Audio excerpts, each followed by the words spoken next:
네,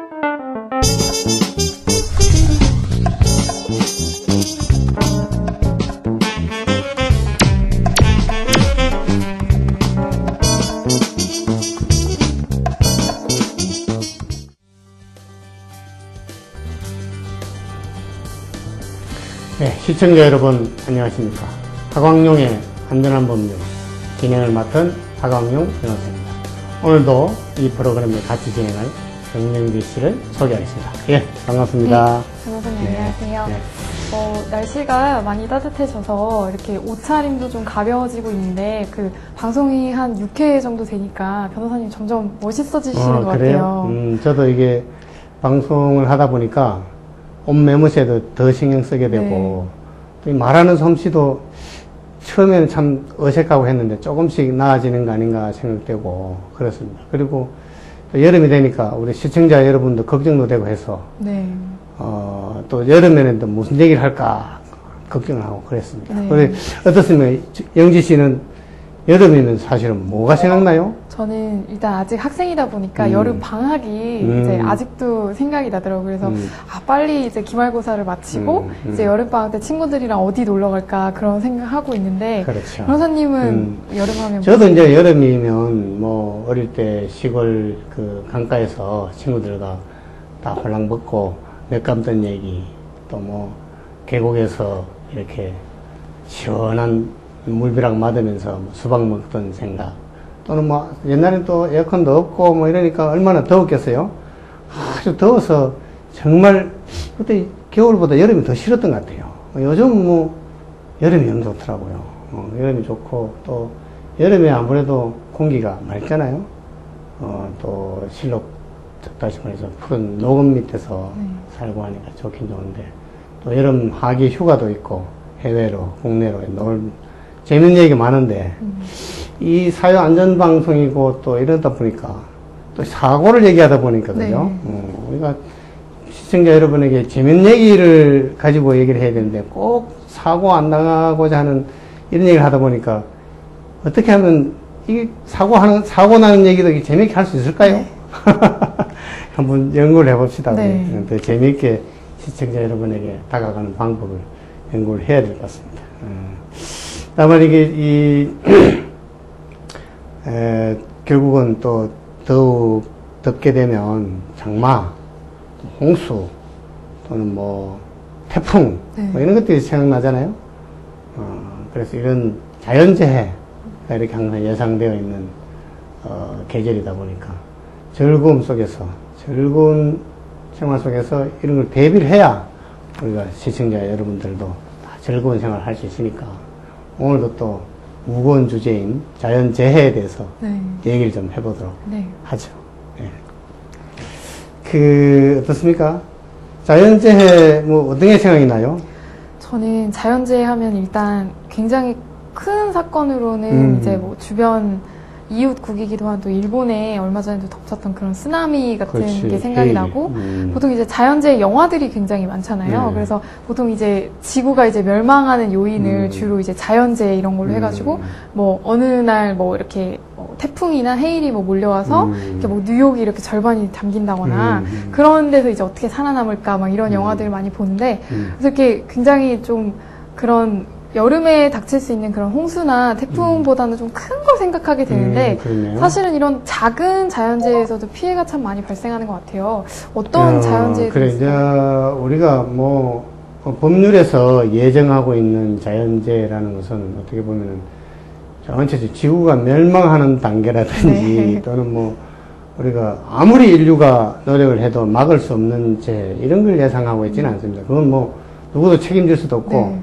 물론 방지하기 위해서 노력은 해야 되겠지만 그걸 가지고 법률에서 다룰 수는 없는 노릇이겠죠. 법률에서 다루는 것은 뭔가 그래도 누군가가 노력하면 막을 수 있고 또는 막을 수 없다 하더라도 피해를 최소화할 수 있고 또 복구할 수 있고 뭐 그런 문제를 가지고 이제 국가도 나서서 피해 방지도 하고 또 났을 때 구호도 하고 또 잘못이 있을 때는 배상도 하고 또 뭐 보상도 하고 또는 지원도 하고 하는 그런 문제를 법률에서 다루고 있죠. 여름철에 이렇게 TV를 틀면은 항상 나오는 게 이제 수재미인들 도웁시다 해가지고 오케이. 성금 같은 거 모금하고 또 이렇게 집에서 이렇게 바가지로 이렇게 물 퍼내는 그런 장면이 항상 나오더라고요. 그래서 아니 저건 도대체 왜 매년 저렇게 똑같은 뭐 리플레이 하는 것도 아니고 왜 항상 매년 저런 게 생길까라는 생각을 했었어요. 저도 이제 그런 방송들을 보면서 항상 맨 마지막에 기자가 멘트하는 게 주로 생각이 나는 게 이게 다 예견된 인재였다. 네. 이러면서 보도를 마쳐요. 네. 그러니까 그 얘기는 뭐냐면은 이 국민이나 공공기관에서 막을 수 있었는데 예견하지 않고 대책을 세우지 않아서 사고 난 거 아니냐라고 얘기를 하고 있는데 뭐 언론기관도 좀 예견했으면 미리 좀 알려줬더라면 하는 그런 생각을 항상 하면서 그 예견된 인재다. 즉 다시 말해서 완전한 자연재해가 아니지 않느냐. 막아야 한다. 막을 수 있다. 그런 얘기니까. 지난 시간까지 제가 이제 공부한 바로는 이렇게 사람이 어찌할 수 없는 그런 자연력에 의해서 발생한 사건에 대해서는 어떤 법적 책임이 뭐 감경이 되거나 아니면 아예 없다라고 이제 배웠는데 또 오늘 홍수, 태풍의 피해가 있었을 때 이제 법적으로 책임을 물을 수 있다라고 얘기를 들으니까 굉장히 놀라운데. 그렇죠. 네. 이제 이게 자연재해, 순수한 자연재해는 보통 우리가 남에게 책임을 지우려고 안 하잖아요. 뭐 바람 불어서 우리 집 유리창이 깨졌다. 또는 뭐 홍수가 나서 뭐 이렇게 길을 못 건너가지고 학교에 지각했다. 또는 뭐 지진이 나서 가족들이 다쳤다. 이랬을 때 누구에게 책임을 묻겠습니까? 그렇지만 그런 재해가 있었지만 그것을 예방하고 또는 예측하고 방지하고 또는 그런 재해가 있었더라도 피해를 최소화할 수 있었음에도 불구하고 그렇게 하지 않은 경우에는 누구에겐가 책임을 지우는 그런 게 이제 자연재해라고 해서 모든 게 책임이 없는 게 아니라 경우에 따라서는 인간의 과실이 같이 이렇게 경합이 되었을 때는 책임을 지울 수도 있다 이런 얘기입니다. 물론 아까 그 영지 씨가 얘기했듯이 뭐 지구가 멸망할 정도, 그야말로 우리가 도저히 상상할 수 없는, 인간이 막을 수 없는 그런 재해의 경우에는 누구에게 책임을 지울 수 없겠죠. 그리고 이제 이런 개인에게도 물론 책임이 있고 국가기관도 말이에요. 국가의 의무가 국민의 생명과 재산과 신체 안전을 보장할 책임이 있는 거 아닙니까? 네. 그래서 이제 홍수가 났을 때는 어떻게 대비하고 나기 전에는 어떤 방제 시설을 하고 배수 시설 또는 뭐 여러 가지 하여튼 안전을 위한 경보 시스템도 갖추고 뭐 그런 제도를 운영해야 국가지. 뭐 각자 국민이 알아서 해라 라고 하면 국가가 아니잖아요. 그런 측면에서 국가는 공공단체에 책임질 수 있고 또 그런 재해가 발생했을 때 피해가 확대되도록 또 그런 또 공사가 없었더라면 뭐 그런 재해를 입지 않았을 그런 상황일 경우에는 공사를 한 사람에게 책임을 지운다든지 뭐 그런 책임관계가 있는 경우가 많고요. 아, 그러면 얘기를 종합해 보면, 그러니까 일단 뭐 첫 번째는 스스로가 이제 대비를 하는 게 중요하지만 어떤 그런 피해를 예방할 의무가 있고 또 최소화시킬 의무가 있었을 때 이제 뭐 책임을 지울 수 있다라는 말씀이신데, 이게 그런 공공기관이 아니라 어떤 개인에게도 또 책임을 물을 수 있을까요? 아, 그렇죠. 개인도 책임을 져야 하는 경우가 있습니다. 만일에 태풍 부는 날 간판이 날아가서 행인이 다쳤다. 이럴 경우에 간판을 어느 정도 태풍이 불어도 날아가지 않도록 보존 관리할 의무가 그 주인에게 있지 않겠습니까? 그 다음에 또 뭐, 세입자가, 물에 침수되지 않도록, 예를 들어 방어막을 설치한다든지, 또는, 배수 펌프를 제대로, 작동하도록 관리한다든지 하는 그런 의무가 있는데, 주인이 그거 해달라 그러는데도 안 해줬을 경우에, 그런 경우에는 세입자가 그 건물 소유자에게 책임을 묻는 경우도 있을 수 있겠죠. 물론 이 경우에 이제 과실상계를 할 수는 있겠죠, 이제. 과실상계도 할 수 있고, 또 이제 자연재해로 인한 경우에는 자연재해이기 때문에, 그 사람의 과실 정도하고, 또 자연재해가 기여한 정도를 따져가지고 책임을 좀 경감하는 그런 식으로 운영되고 있습니다. 제가 실제 법원에서 이제 사건이 처리되는 걸 직접 바로 옆에서 본 적이 있는데, 이제 폭풍우가 몰아치는 날, 지붕에 이제 비도 새지 않게 하기 위해서 옥상에다가 이제 천막을 이렇게 쳐놓고, 거기다가 큰 돌을 이렇게 얹어놓고 있었는데, 워낙 태풍이 강하게 부니까, 그 큰 돌이 날아가리고 생각도 안 했는데, 네.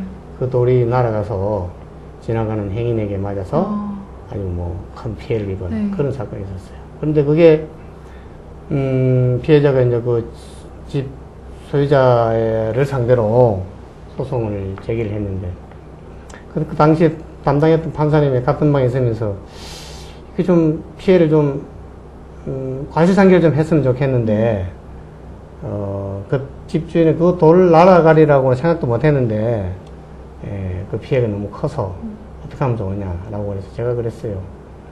물론 이제 자연재해도 겹치기도 했지만, 바람 부는 날 함부로 다니는 사람도 과실 있지 않느냐.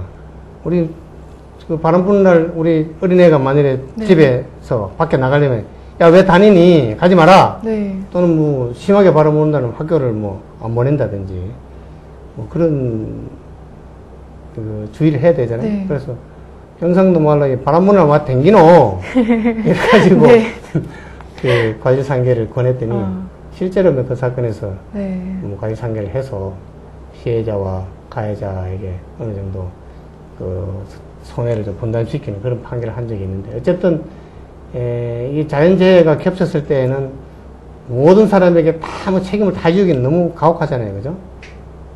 우리가 공작물, 즉 다시 말해 건물이나 시설 이런 걸 가지고 있는 사람에게는 거의 뭐 절대적인 무과실 책임이 있어요. 네. 그 건물을 사용하는 사람에게는 그 점유자라고 그러잖아요.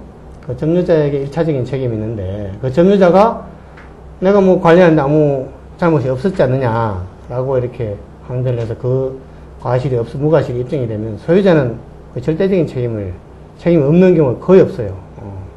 그래서 자기가 소유하고 있는 물건에 의해서 사고 났을 때는 그 책임이 없는 경우는 없고, 다만 과실상계 내지는 또는 뭐 책임의 경감 뭐 그런 문제만 생기죠. 그러니까 건물 소유자는 모름지기 건물이 안전하고 태풍이나 또는 홍수가 와도 안전하도록 관리하고 그런 그 안전 대책을 세우는 게 중요하다. 이렇게 얘기할 수 있습니다. 네.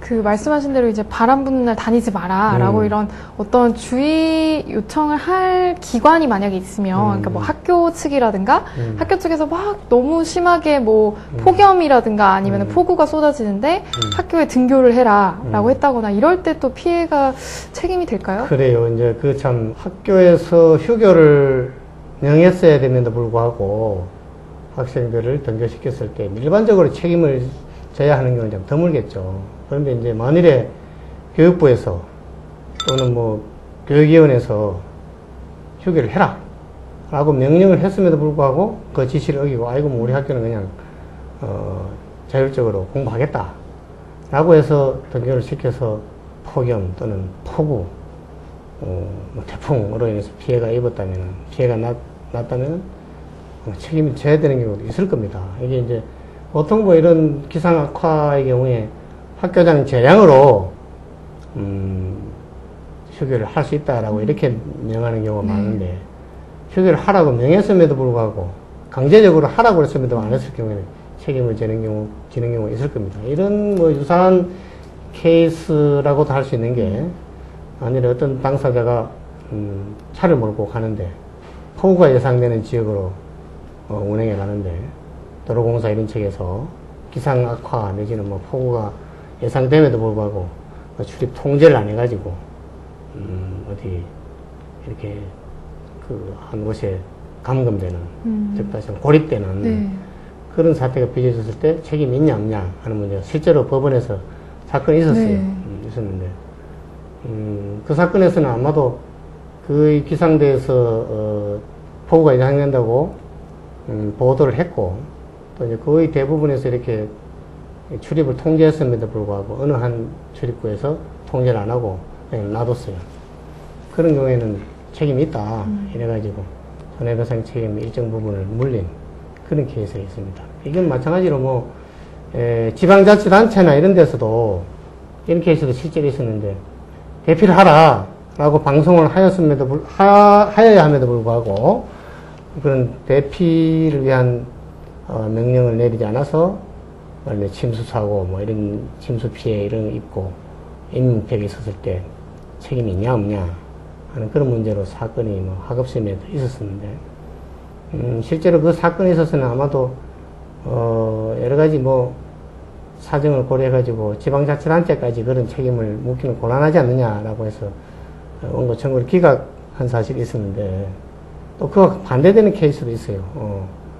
의당이 방송하고 또 대피시키고 그런 명령을 했어야 함에도 불구하고 안 했을 경우에 그로 인한 손해가 확대됐을 경우에 지금은 문 케이스도 있으니까 지방자치단체나 이런 그런 공고하고 대피시키고 고지할 의무가 있는 기관에서는 고지하는 게 당연하고 고지를 해야 되겠죠. 사실 이제 가장 큰 게 이제 자연재해는 기본적으로 어떤 국가나 지방자치단체에서 이제 자체적으로 관리하는 것들이 있잖아요. 뭐 제방이라든가 뭐 하수도 시설이라든가. 그렇죠. 근데 그런 데서 이제 만약에 문제가 날 경우에 이제 어떻게 이런 피해를 복구할 수 있을지. 네. 그 이제 국가나 지방자치단체는 아까도 얘기했지만은 국민의 재산과 생명, 신체를 보호할 의무가 있으니까 제방도 안전하게 관리하고 또는 뭐 배수시설, 방수시설을 제대로 관리할 의무가 있는 거 아니에요? 특히 또 요즘 도시에서도 지하에 여러 시설이 많잖아요. 네. 지하시설, 또는 뭐 그런 시설들에서는 특별법도 있는데 지하시설에는 만일에 뭐 배수시설이 제대로 안 돼 있다든지 이런 경우에 뭐 침수될 위험이라는 게 언제든지 도사리고 있으니까 그런 배수시설 또는 뭐 펌프 또는 뭐 상습 침수 지역의 경우에는 유수지 관리 또는 뭐 배수 펌프 이런 것들을 항상 유사시에 잘 관리하고 또 이제 수문 이런 걸 잘 관리하고 해서 그런 방제 시스템을 잘 갖추고 운영해야 되는데 이걸 뭐 별일 있겠냐 이래가지고 놔뒀다가 옛날에는 뭐 배수 펌프가 하나도 작동 안 해가지고 세 개 중에 하나도 작동 안 해가지고 그 동네가 완전히 침수돼서 큰 피해를 입어서 이로 인해서 소송을 해가지고 아주 지방자치단체가 큰 손해배상 책임을 지는 경우가 있어요. 이래 했더니 지금 뭐 우리 서울에서도 풍납동 또는 뭐 망원동 이런 옛날에 아주 상습 침수 지역이었는데 요새 홍수가 나도 그 동네 침수됐다는 얘기가 없잖아요. 그건 뭐냐면은 소송을 아주 혼이 났어요. 그래서 아마 이제 요즘은 유수지 관리나 배수 펌프 시설 뭐 이런 걸 아주 철저히 관리해서 철저히 그 기상 예보에 따라서 미리 물을 빼내고 또는 유수지에 있는 물을 바깥으로 퍼내고 또는 둑을 제대로 관리하고 해서 지금 뭐 그 지역에서 잘 관리하고 있어요. 이게 뭐냐면은 국민들이 그런 권리를 행사하다 보니까 아마 지방자치단체나 국가에서 방제시설 제대로 갖춘 게 아닌가 생각합니다. 그래서 결국 이런 사고가 났을 때 상습 침수 지역이나 재해를 자주 입는 곳에서는 권리에 잠잘 게 아니라 네. 공공기관을 상대로 소송을 좀 해야 돼요. 그래서 네. 우리 같은 변호사한테 와가지고 상담도 하고 경우에 따라서는 소송도 제기해서 네. 혼쭐을 내야죠. 상습 침수 지역에 사시는 분들이 하 변호사님을 찾으시면 될 것 같아요. 네.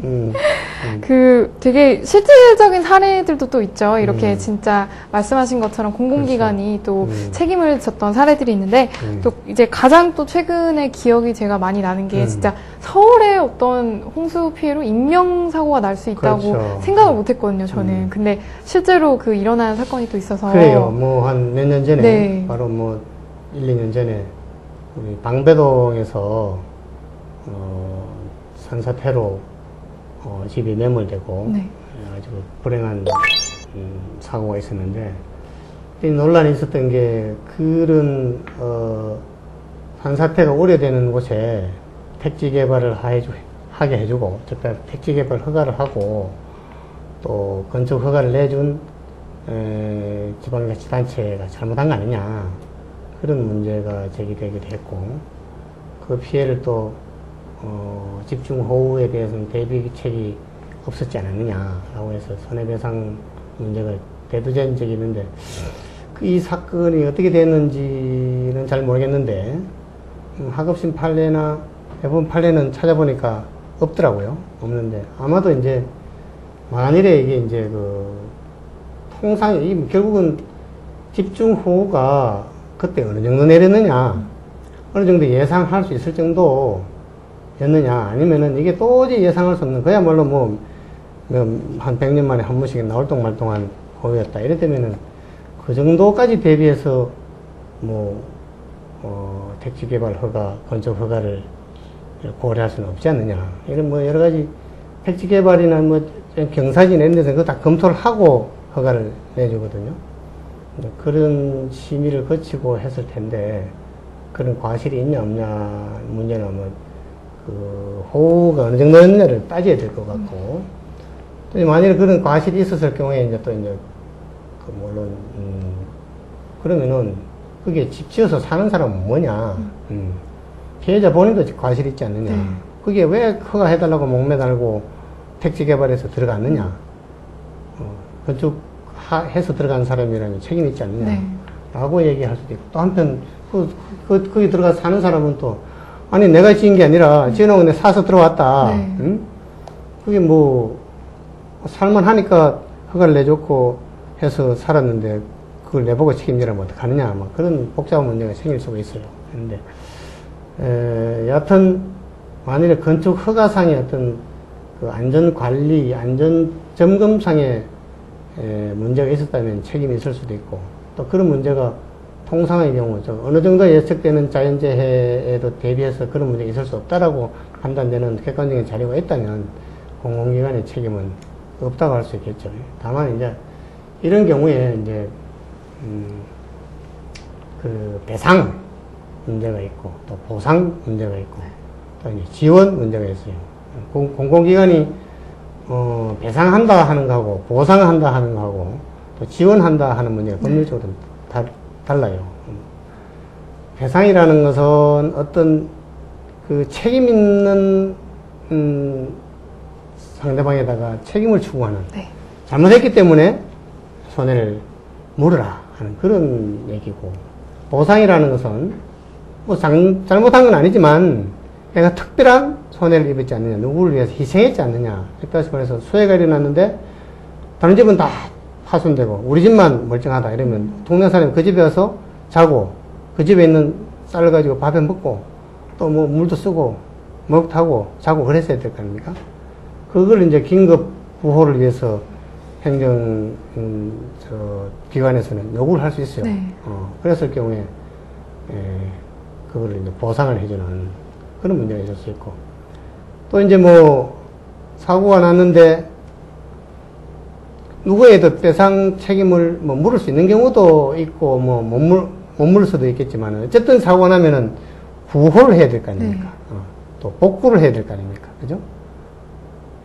그거를 우리가 국민들이 누구에게도 책임지을 수 없는 사고가 났는데 국가가 가만히 있고 공공기관이 가만히 있다면 우리가 세금 낼 이유가 뭐가 있겠습니까? 그래서 이제 긴급 구호하고 보물품을 전달하고 또 가옥을 예를 들어 침수 피해를 입은 가옥을 복구하고 새로 짓고 또 뭐 그 사람들이 재기할 수 있도록 기회를 부여한다든지 하는 그런 문제들을 공공기관에서 담당하고 이건 지원이라고 그러죠. 근데 우리 국민들이 모든 피해를 다 뭐 지원받아서 복구할 수는 없겠지만 그런 피해 복구와 지원 이런 문제들 다 법률상으로 다 정해가지고 정해서 이제 공공기관이 담당하도록 되어 있죠. 네. 그러면 이제 여름철 또 맞아서 이렇게 굉장히 많이들 이렇게 나들이를 가시잖아요. 그래서 뭐 이렇게 계곡이나 뭐 특히 이런 물이 있는 곳에 이제 자주 가게 되는데 그럴 때 이제 홍수로 이제 물이 범람하는 경우가 있잖아요. 그래서 뭐 대피하세요 막 이러고 항상 이제 뉴스에서도 막 119 요원들이 오셔가지고 이렇게 구출하는 그런 장면이 나오곤 그렇습니다. 하는데 그런 경우에도 뭐 책임을 지울 수 있을까요? 그게 이제 그 실제로 뭐 임진강 이런 데서 사고가 있었어요. 사고가 있었고, 그때 사건화된 일도 있었고, 제가 처리한 것도 있었는데, 이 강물이 불어나거나 개울물이 불어나는 건 순식간이거든요. 이게 예측이 안 돼요, 실제로는. 이거 뭐 금방 마른 하늘에 날벼락처럼 그냥 이렇게 강변에 이렇게 텐트 치고 있는데, 네. 소나기 쫙 오게 되면 그냥 물이 내려와서 이렇게 그냥 쭉 내려와서, 바다에 파도 밀려오듯이 물이 내려와서 떠내려가는 경우가 있는데, 뭐 유원지다, 야영장이다, 이렇게 되면은 거기에 뭐 관리하는 공공기관이 있을 수 있겠죠. 예측이 되고, 또 소나기가 내릴 것이 예측이 되는 경우에는 아마도 대피를 명하고 출입을 금지할 필요가 있겠고, 그랬을 경우에 아마도 이제 책임을 인정해야 되는 경우도 있을 겁니다. 그런데 제가 처리한 사건 중에는 이게 뭐 도대체 소나기가 그 정도 오리라고 도저히 예상도 못했고, 또 이제 당사자들도 뭐 그렇지 않고 이래가지고 뭐 텐트 치고 이렇게 가족들이 있었는데, 그냥 갑자기 밤중에 비가 와서 사고를 당한 경우에 그때는 아마 그 책임을 인정을 못한 케이스가 있었어요. 그리고 뭐 옛날에 지리산 이런데 계곡 이런데 뭐 사고가 나지고 엄청난 피해가 있고 해가지고 네. 그런 그 큰일을 당한 경우가 있었는데, 그런 경우에도 기본적으로 텐트를 치고 쉬는 분들, 특히 여름철에는 어디서 어떤 집중호우가 내릴지를 잘 몰라요. 기상자도 뭐 잘 곳에 따라 소나기 뭐 그러잖아요. 네. 과연 뭐 이 계곡에서 비가 그만큼 내릴지는 알 수 없이 기상대라고 다 알 수 있나요? 모르잖아요. 곳에 따라 소나기니까 여름철에는 함부로 계곡 가까이 텐트를 안 치는 게 맞겠죠. 네. 그리고 거기에 특히 잠을 잔다는 것은 부적절하죠. 그러니까 소나기가 예상된다든지 그런 계절에는 좀 안전한 곳에 텐트를 치고 쉬는 게 옳겠죠. 말씀을 들어보니까 굉장히 그 예상 외로 그 책임이 인정되는 범위가 되게 넓은 것 같아요. 그래서 제가 생각하기에는 그냥 이거는 뭐 개인의 부주의로 어떤 그냥 피해를 입었다, 그냥 여기서 그칠 것 같은데 오히려 이렇게 알고 보면은 찾을 수 있는 권리도 되게 많고 그렇습니다. 그런 느낌이 드는데, 또 한편으로는 너무 이제 가혹한 게 아닌가라는 생각도 들거든요. 뭐 태풍이나 뭐 홍수가 이렇게 인간의 힘으로 할 수 있는 게 아니니까. 네. 그래서 이제 법원에서도 기본적으로 천연재해, 자연재해로 인한 경우에는 대체로 한 기여도에 따라 다르겠지만 한 50% 정도 책임을 경감하는 경우가 많습니다. 그 재해가 일어난 게 만일에 인간이 그런 주의를 했더라면 전적으로 방지할 수 있었다. 그런 경우에는 뭐 거의 전적인 책임을 지우지만, 뭐 방지 노력을 한다 하더라도 피해가 최소화되었을지는 모르겠지만 전적으로 방지할 수는 없었다. 그 정도의 어떤 피해다. 이렇게 되면은 책임을 상당히 감경하는 경우가 많죠. 그리고 배상액을 감경하는 경우가 많고, 또 뭐 경우에 따라서는 실제 피해를 당한 분이 네. 소홀히 한 경우도 많으니까 네. 과실상계로 또 책임을 경감하는 경우도 보통 상례죠. 네. 모든 책임을, 자연재해로 인한 책임을 어느 기관이나 어느 개인에게 다 책임지는 것은 형평에 어긋나지 않겠습니까? 그죠? 네.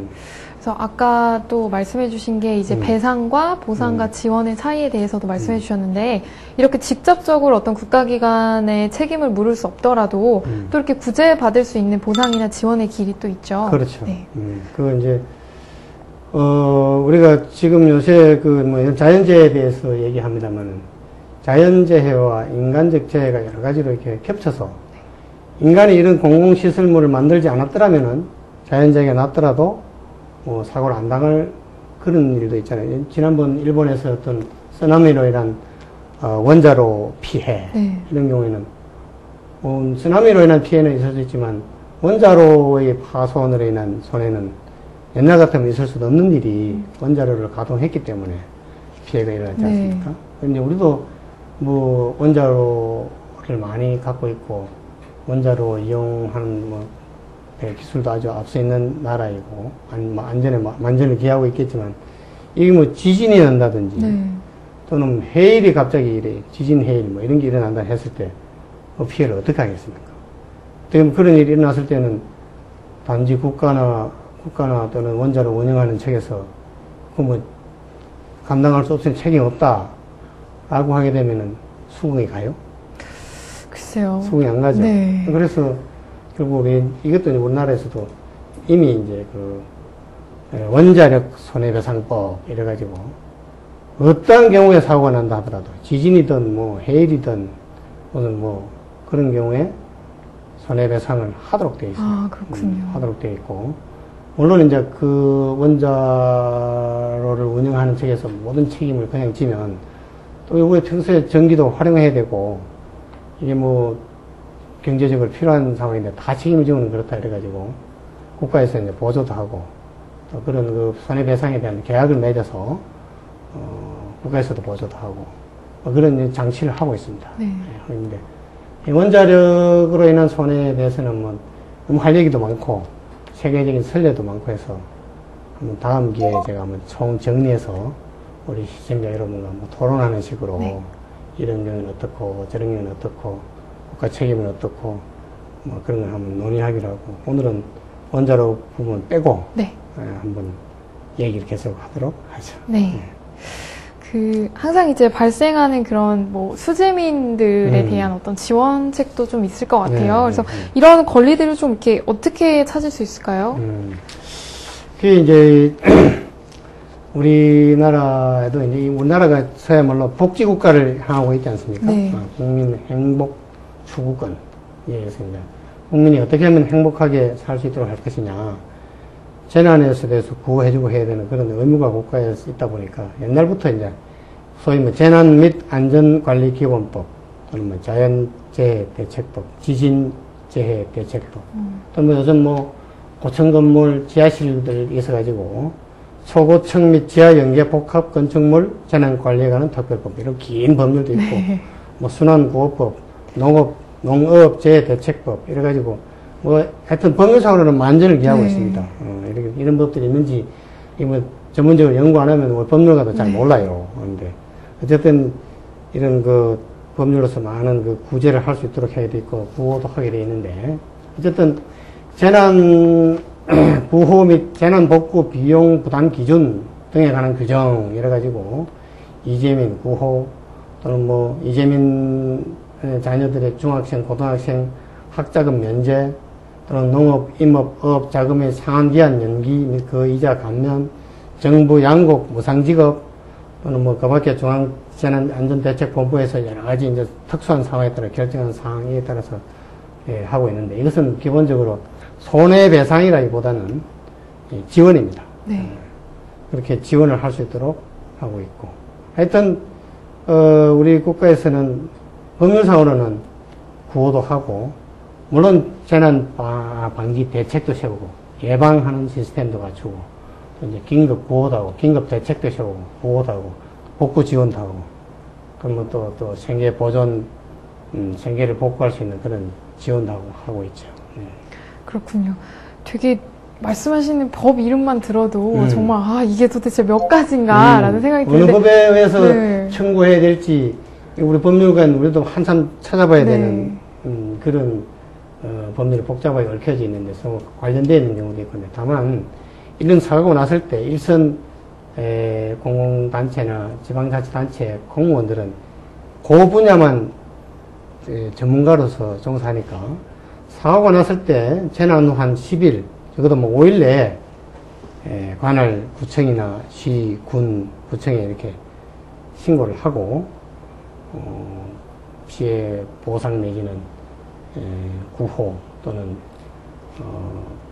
그런 뭐죠 무상 지급하는 거 이런 게 지원 이런 걸 청구를 하게 되면은 그분들이 그 법률에 따라서 알아서 청구를 하면 지원을 하게 되는데 다만 이제 한 가지 중요한 것은 우리가 우리 국민들이 다 그 법을 다 알 필요는 없어요. 네. 알 필요는 없고 재빨리 신고를 하고 부재를 청구하는 게 중요하고 또 한 가지 더 중요한 것은 그런 피해가 났을 때 당황하다 보니까 뭐 옷까지 건지고 또는 뭐 여러 가지 가재도구 건지는 데만 급급하고 물 빼고 침수지역 뭐 피해 복구하는 데만 급급하고 내가 무슨 피해를 입었는지를 뭐 계산하는 거를 피해 복구에 대한 지원 청구하거나 손해배상 청구하는 거는 뒷전이잖아요. 네. 그러다 보니 나중에 청구하다 보면 무슨 손해를 입었는지 얼마나 피해를 입었는지를 몰라서 그 제대로 된 지원을 못 받는 경우가 많은데 다소 좀 불편하고 참 부자연스럽긴 하지만 우리 법률가 입장에서는 네. 좀 사진도 좀 찍어놓고 네. 또 요새 여러 가지 동영상 촬영하기도 쉬우니까 네. 피해 정도를 알 수 있는 또 동영상도 좀 찍어놓고 또 피해 품목이나 피해 정도에 대해서 알 수 있는 목록을 좀 작성하고 그렇게 좀 해놓으면은 좀 좋겠다는 생각이 듭니다. 그래야 이제 제대로 된 보상을 받거나 지원을 받을 수 있겠죠. 이게 뭐 참 안 된 얘기지만 피해 복구하면서 그거 다 적고 있기라는 게 좀 네, 어려운 일이긴 그렇죠. 하겠지만 나중을 위해서는 조금 그런 정리를 해놓는 게 네. 필요하죠. 네, 오늘 말씀을 들어보니까 음. 이렇게 여름철에 홍수 피해, 또 특히 이렇게 수해 피해를 입었을 때 정말 10일 안에, 또 뭐 양식업 같은 경우는 뭐 5일 안에 해야 한다고 하는데 그 관할 구청에 이제 신고를 가장 먼저 해야겠네요. 그래서 신고를 하실 때는 뭐 그런 사진이나 동영상 같은 걸 미리 확보를 하시면 좀 도움이 된다고 하네요. 그래서 굉장히 오늘은 좀 실질적인 어떤 그 조언을 얻어가는 것 같아서 저도 굉장히 뿌듯한데 시청자 여러분들께도 좀 많은 도움이 되었으면 좋겠어요. 네. 네. 우리 시청자 여러분께서 어느 정도 도움이 되었으면 좋겠습니다. 다만, 사고가 나서 또 지원을 받고 또 보상을 받고 배상을 받는 것도 중요하지만 우리 시청자 여러분께서 스스로도 사고를 방지하고 예방하고 그 대책을 세우는 일이 더 중요하지 않나 이렇게 생각됩니다.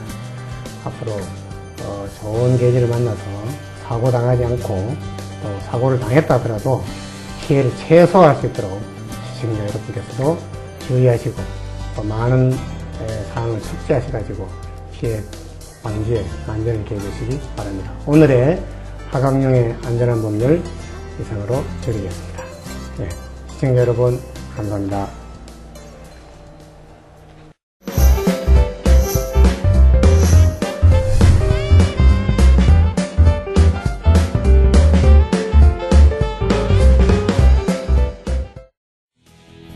네, 안녕하세요. 안전한 법률 Q&A 시간입니다. 이 시간에는 시청자 여러분들의 궁금증을 해결해드리는 시간인데요.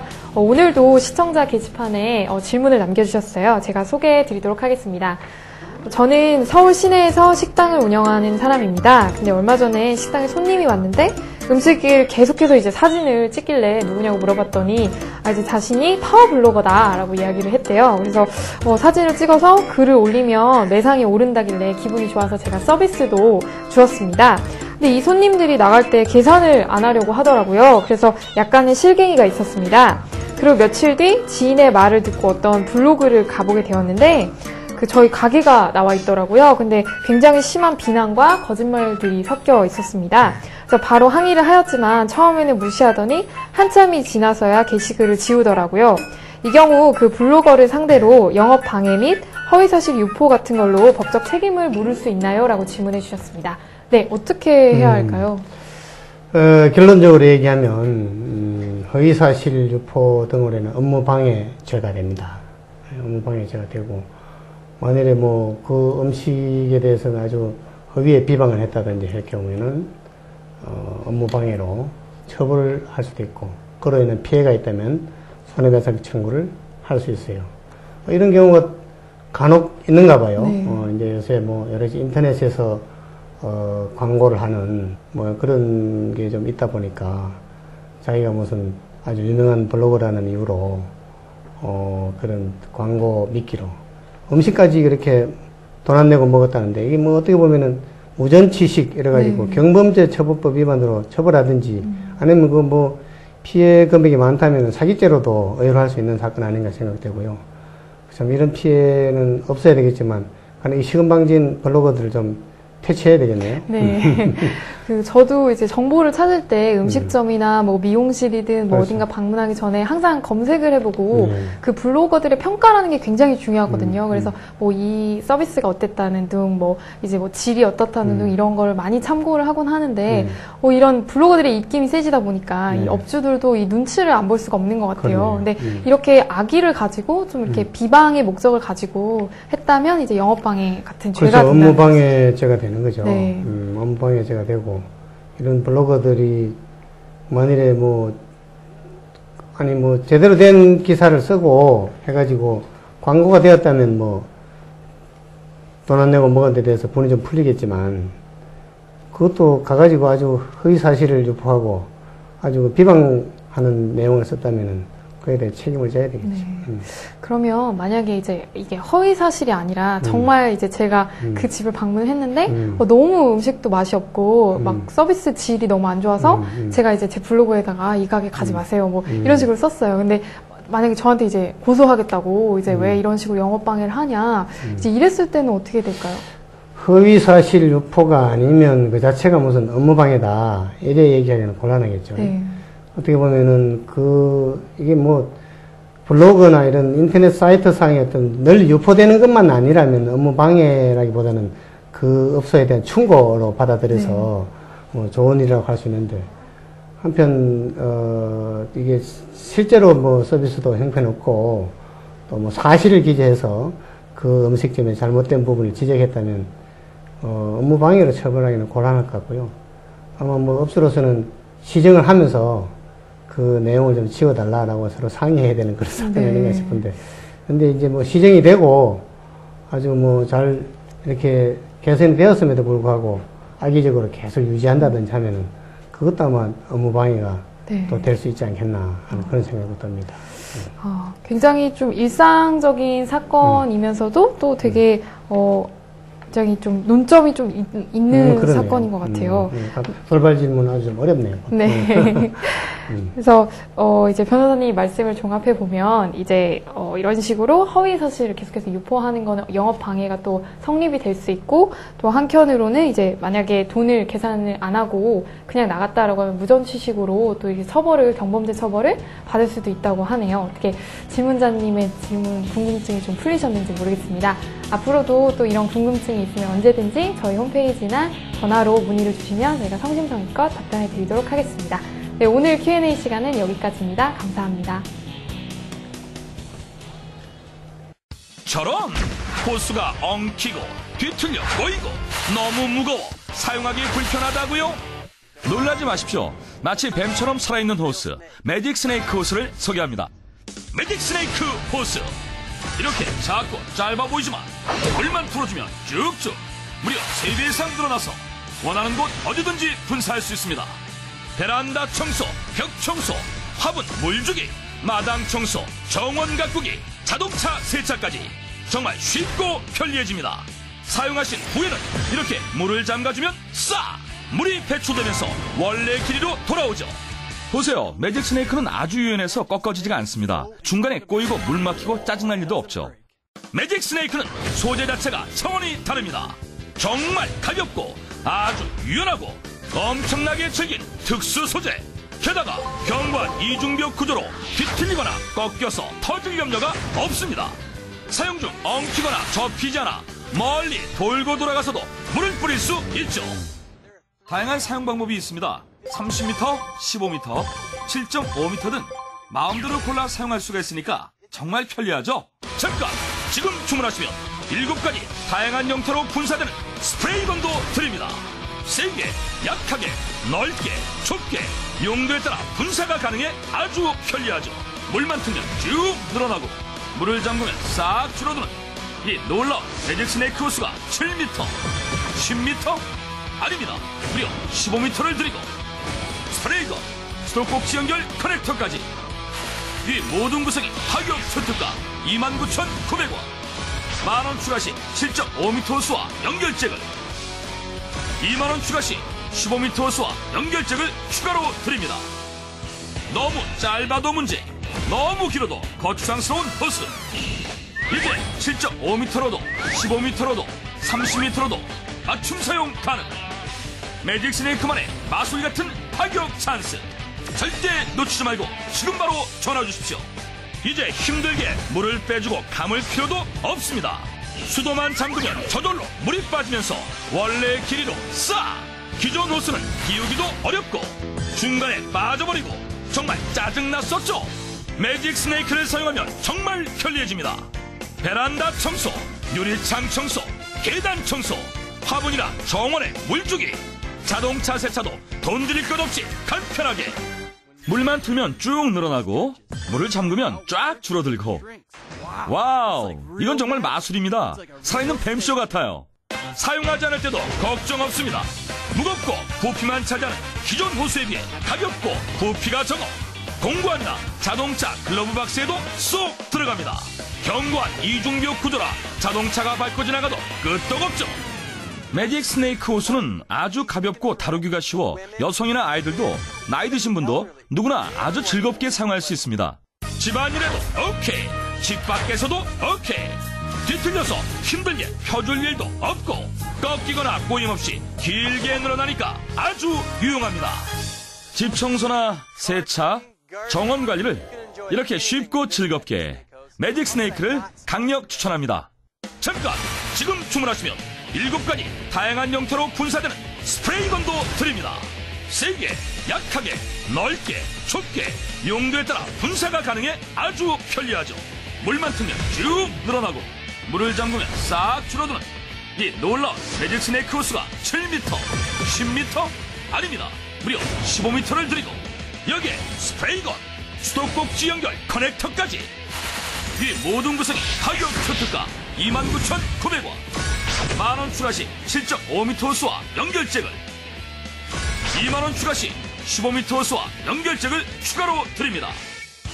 너무 짧아도 문제, 너무 길어도 거추장스러운 호스. 이제 7.5m로도 15m로도 30m로도 맞춤 사용 가능. 매직 스네이크만의 마술 같은 파격 찬스 절대 놓치지 말고 지금 바로 전화 주십시오. 저런 호스가 엉키고 뒤틀려 꼬이고 너무 무거워 사용하기 불편하다고요? 놀라지 마십시오. 마치 뱀처럼 살아있는 호스 매직 스네이크 호스를 소개합니다. 매직 스네이크 호스, 이렇게 작고 짧아 보이지만 물만 풀어주면 쭉쭉 무려 3배 이상 늘어나서 원하는 곳 어디든지 분사할 수 있습니다.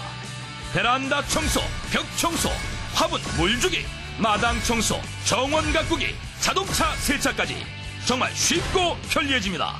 사용하신 후에는 이렇게 물을 잠가주면 싹 물이 배출되면서 원래 길이로 돌아오죠. 보세요, 매직 스네이크는 아주 유연해서 꺾어지지가 않습니다. 중간에 꼬이고 물 막히고 짜증날 일도 없죠. 매직 스네이크는 소재 자체가 차원이 다릅니다. 정말 가볍고 아주 유연하고 엄청나게 질긴 특수 소재, 게다가 견고한 이중벽 구조로 뒤틀리거나 꺾여서 터질 염려가 없습니다. 사용 중 엉키거나 접히지 않아 멀리 돌고 돌아가서도 물을 뿌릴 수 있죠. 다양한 사용 방법이 있습니다. 30m, 15m, 7.5m 등 마음대로 골라 사용할 수가 있으니까 정말 편리하죠? 이제 힘들게 물을 빼주고 감을 필요도 없습니다. 수도만 잠그면 저절로 물이 빠지면서 원래 길이로 싹! 기존 호스는 끼우기도 어렵고 중간에 빠져버리고 정말 짜증났었죠? 매직 스네이크를 사용하면 정말 편리해집니다. 베란다 청소, 유리창 청소, 계단 청소, 화분이나 정원에 물주기, 자동차 세차도 돈 들일 것 없이 간편하게. 물만 틀면 쭉 늘어나고 물을 잠그면 쫙 줄어들고. 와우, 이건 정말 마술입니다. 살아있는 뱀쇼 같아요. 사용하지 않을 때도 걱정 없습니다. 무겁고 부피만 차지하는 기존 호스에 비해 가볍고 부피가 적어 공구한나 자동차 글러브 박스에도 쏙 들어갑니다. 견고한 이중벽 구조라 자동차가 밟고 지나가도 끄떡없죠. 매직 스네이크 호스는 아주 가볍고 다루기가 쉬워 여성이나 아이들도 나이 드신 분도 누구나 아주 즐겁게 사용할 수 있습니다. 집안일에도 오케이, 집 밖에서도 오케이.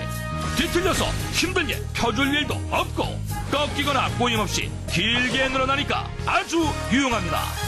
집 청소나 세차, 정원 관리를 이렇게 쉽고 즐겁게 매직 스네이크를 강력 추천합니다. 잠깐! 지금 주문하시면 7가지 다양한 형태로 분사되는 스프레이건도 드립니다. 세게, 약하게, 넓게, 좁게 용도에 따라 분사가 가능해 아주 편리하죠. 물만 틀면 쭉 늘어나고 물을 잠그면 싹 줄어드는 이 놀라운 매직 스네이크 호스가 7m, 10m? 아닙니다. 무려 15m를 드리고 여기에 스프레이건, 수도꼭지 연결 커넥터까지 이 모든 구성이 가격 초특가 29,900원. 만원 추가 시 7.5m 호스와 연결잭을 2만원 추가 시 15m 호수와 연결잭을 추가로 드립니다. 이제 실적 5m로도 15m로도 30m로도 맞춤 사용 가능. 매직 스네이크만의 마술 같은 파격 찬스 절대 놓치지 말고 지금 바로 전화 주십시오.